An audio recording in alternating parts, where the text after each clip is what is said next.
इल्ली गुड़िया की कहानी। एक इल्ली और गुड़ था। इल्ली बोली, आओ गुड़, कार्तिक नहाए।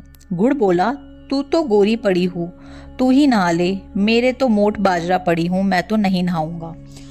मैं तो हरे हरे बाजरे का सीटस खाऊंगा, ठंडा ठंडा पानी पीऊंगा। बाद में इल्ली तो राजा की लड़की के पल्ले लगकर चली गई और गुड़ नहीं नहाया।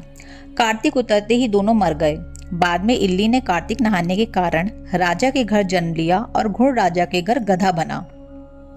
जब बेटी के विवाह का साया निकलवाया तो विवाह का दिन निकल गया और ससुराल जाने के लिए विदा होने लगी तो बेटी की बैलगाड़ी रुक गई।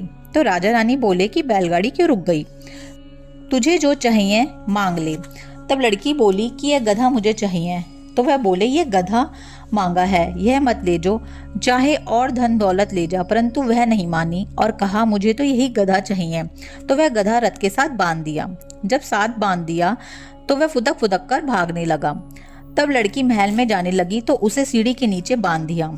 जब सीढ़ी उतरने लगी तो गधे ने कहा कि ए सुंदरी, तुम मुझे अपने साथ यहाँ क्यों लाई हो।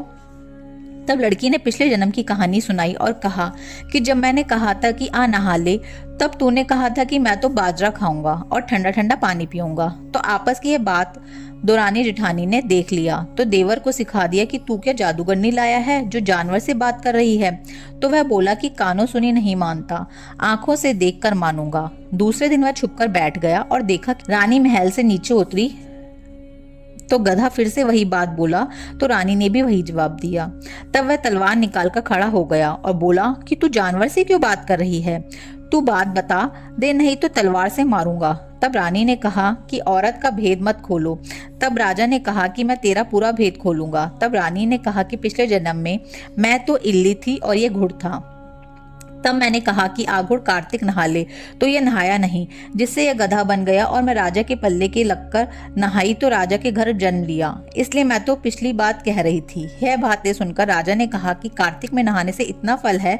तो रानी ने कहा कि कार्तिक में नहाने से मैं आपके घर में राजपाट कर रही हूँ। तब राजा ने कहा कि इतना फल है तो हम दोनों जोड़े से नहाएंगे और बहुत दान पुण्य करेंगे, जिससे आगे हमें और ज्यादा सुख मिलेगा।